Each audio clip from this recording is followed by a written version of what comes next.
When you watch the film, there's a little subtleties of Guy Ritchie in there. I mean, I see it, but you know, if you get just the feel of it, then my mission was accomplished. Since you work in both mediums, which do you think is the most complicated to work in, live or you know, it's funny, in live action, everybody has very specific in what they do, you know. So for example, when I was on Man of Steel, Damon Caro, the second unit director, he ended up, he does all the fight choreography for Zack, right? And so for me, that's freeing because there's somebody who choreographs it out. So all I had to do was just plan out the shots and let them worry about how the nuances of the fighting is, right? Now with this stuff, guess who is doing the choreography?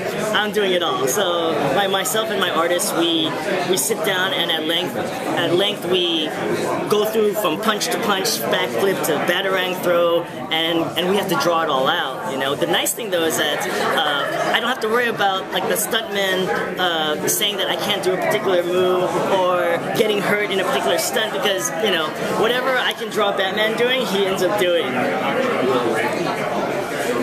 You direct a lot of movies, you have a lot of action sequences go through a lot of the same characters, but they're always different feels. So is there still anything left that you haven't been able to do?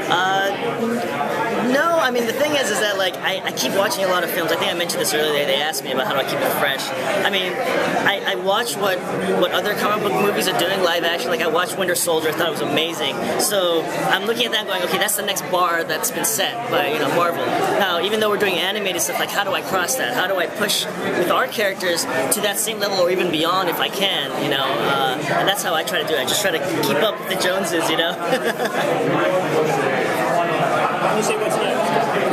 For me, I think, what do I have next? I have a Batman film coming up that I think we're going to announce later in the panel, and that's what's next for me. And then of course, Batman vs. Superman. I just came back from Detroit about a month ago, so I was there for 6 months and did a lot of cool stuff for Zack, but of course you won't see that for 2 years. No. I mean, obviously you can't spoil anything we wouldn't want to, but like, what can you hint at your work on that film and like, you know, how it may differ from Man of Steel?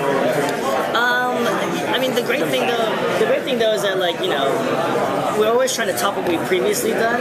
So, I mean, this isn't a spoiler or anything, but I know Zack wanted to. He's very heavily influenced by The Dark Knight Returns. Like that's why last year at Comic-Con, he said this is not what we're doing, but this is kind of the feel we're doing. So it's kind of great because I directed The Dark Knight Returns, the animated version.